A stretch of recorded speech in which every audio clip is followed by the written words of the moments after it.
ఇక కన్యా రాశి వారి యొక్క ఫలితాలు అయితే ఈ వారం మీ గోచార గ్రహగతులు చూసుకున్నట్లయితే కనుక కాస్త అనుకూలమైనటువంటి పరిస్థితే కనపడుతోంది.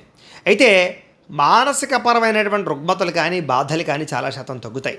ఉత్సాహంగా ఉంటారు. మీరు సంతోషంగా ఉంటూ ఇతరులని కుటుంబ సభ్యుల్ని కూడా సంతోషంగా ఉంచడానికి ప్రయత్నం చేస్తారు. అయితే ఆరోగ్యం మీద కూడా ప్రత్యేక శ్రద్ధ పెట్టాలి. ముఖ్యంగా ఆరోగ్యాన్ని పట్టించుకోకపోవడం వల్ల సమస్యలు ఉన్నాయి, జాగ్రత్త. ఇక వ్యాయామం చేద్దామన్నా కూడా కుదరని పరిస్థితులు కనపడుతున్నాయి. కాబట్టి వ్యాయామం పట్ల ఆసక్తి పెట్టండి. తినే ఆహారం విషయంలో జాగ్రత్తలు తీసుకోండి.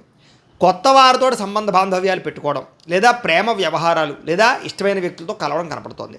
అయితే మిమ్మల్ని మోసం చేసేవారికి మాత్రం సరైన గుణపాఠం చెప్తారని చెప్పచ్చు. ఎదుటివారు ఇష్టపడేలా వ్యవహరిస్తారు. దైవభక్తి పెరుగుతుంది. పూజలు కార్యక్రమాలు నోముల్లో పాల్గొంటారు.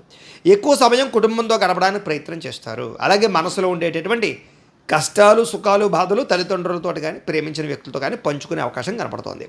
ఎన్ఆర్ఐలు అంటే ఇతర దేశాల్లోని భారతీయులందరూ కూడా ఉద్యోగ సమస్యల నుంచి బయటపడగలుగుతారు.